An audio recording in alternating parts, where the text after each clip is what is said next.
اعوذ باللہ من الشیطان الرجیم بسم اللہ الرحمن الرحیم الحمدللہ و شکر رب العالمین۔ شروع کرتے ہیں اللہ سبحانہ تعالیٰ کے نام سے جو بے حد رحم کرنے والا ہے۔ کیا آپ کو بھی سکون کی تلاش ہے؟ ہر انسان ایک روحانی سکون کی تلاش میں ہے۔ ہر انسان کھوج میں اور جستجو میں ہے۔ سکون کا مرکز کیا ہے؟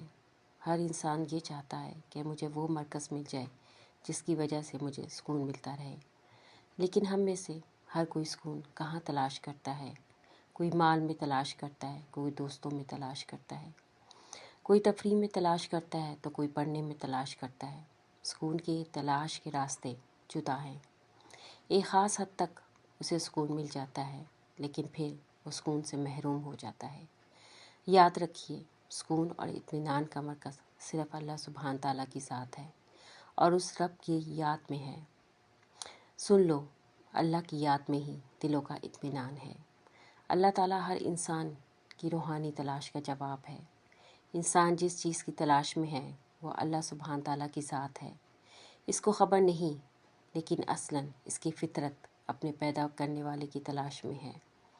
جس انسان نے اللہ سبحانہ تعالیٰ کو پا لیا، جس نے اسے پہچان لیا اور جو اس تک پہنچ گیا، تو اس نے فطرت کے مطابق اپنا سب کچھ پا لیا۔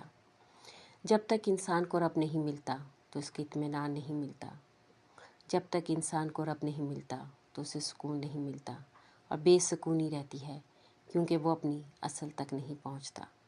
دنیا میں کتنے رشتے بناتا ہے انسان، اور کتنے تعلقات جوڑتا ہے، اور کتنی چیزیں حاصل کرتا ہے۔ ہر اس چیز کو اپنانا چاہتا ہے جس کو وہ پسند کرتا ہے، لیکن ناکام رہتا ہے، کیونکہ کسی کو اپنانے کے بعد اسے وہ سکون اور اطمینان نہیں ملتا۔ کامیاب وہ ہے جو اللہ سبحانہ تعالیٰ کو اپنا سب کچھ بنا لے۔ تو اللہ سبحانہ تعالیٰ کو ذکر کو اپنے سکون کا ذریعہ بنائیں، اس کو یاد رکھیں۔ وَاذْکُرُونِی وَاذْکُرْکُم وَاشْکُرُوا لِی وَلَا تَکْفُرُونَ۔ تم مجھے یاد رکھو، میں تمہیں یاد رکھوں گا۔ بس اللہ سبحانہ تعالیٰ کا ذکر کو اپنی زبان میں جاری و ساری رکھے اور سکون حاصل کرنے کا ذریعہ بنے۔ آمین یا رب العالمین۔